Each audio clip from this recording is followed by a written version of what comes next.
very good day to you. Once again, welcome to Family Time. I want to speak to you today about completing your task. Now, all the mothers, I can see you. You're looking at your children and you're saying, you see what Uncle Angus is saying? You've got to make your bed in the morning. You've got to get your clothes out for school the night before. Have you got your lunch boxes ready? Complete your task. I want to say to you, I've met many successful farmers who complete their task. See, when you plant a crop of maize, or any crop for that matter, crop of wheat, potatoes, potatoes. When you start your land preparation.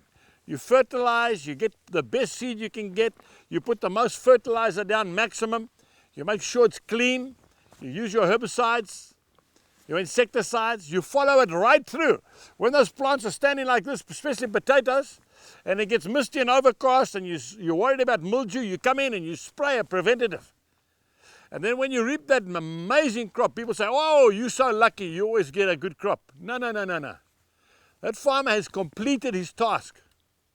If you're a cattle farmer, when that cow gives birth to that calf, you follow that calf right through till the day that it goes to the auctioneer. You look after it, you dose it properly, you make sure there's plenty of food and water for its mother, that it's got lots of milk, you inoculate it, you complete the task. Some farmers I have found, and they don't last long unfortunately, and it's sad, they start well. They get halfway and then they neglect it, they get bored or they look at something else and they change their plans. And then what happens? They fail. Jesus completed his task. I want to read a scripture to you, and it's from Matthew chapter 12, and I'm reading from verse 15. And Snowy and I are just having a bit of a rest here in the shade because it's a hot day. Here we go. From verse 12. Matthew chapter 12, verse 15 to 21.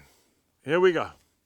But when Jesus knew it, he withdrew from there, and great multitudes followed him, and he healed them all. Now, the Pharisees were planning to kill Jesus. So he left there and he carried on completing his task. Okay?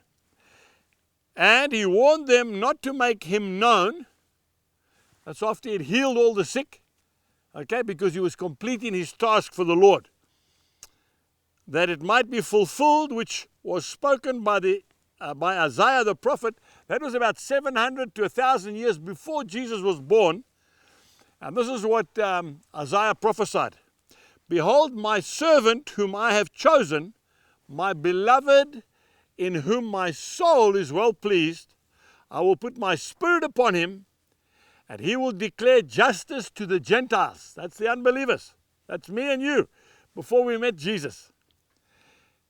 He will not quarrel nor cry out, nor will anyone hear his voice in the streets.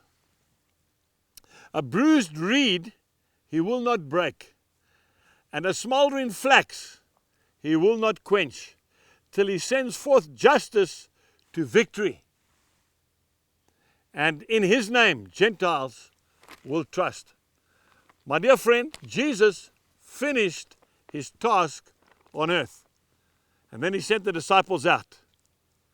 Do not be concerned about what other people think of you. If God's called you to do a job, do it. You know, I'll never forget when I was preparing our first campaign in Ladysmith in 1989. I went into that little town, and it's still my favorite campaign because it was the first one. And I went and I asked a lot of the local, not all, but a lot of the local ministers if they'd come on board, and they really weren't interested in what I was doing. But God called me. God invited me. And it worked. That was the beginning. If I was concerned about what people thought, I would have packed up. And then we would have never ever gone any further. Finish your God-given task. Whatever he's told you to do. And God will bless you, my dear friend. Just do what Jesus did. Until we meet again, goodbye. For more information, please visit angusbuchan.com.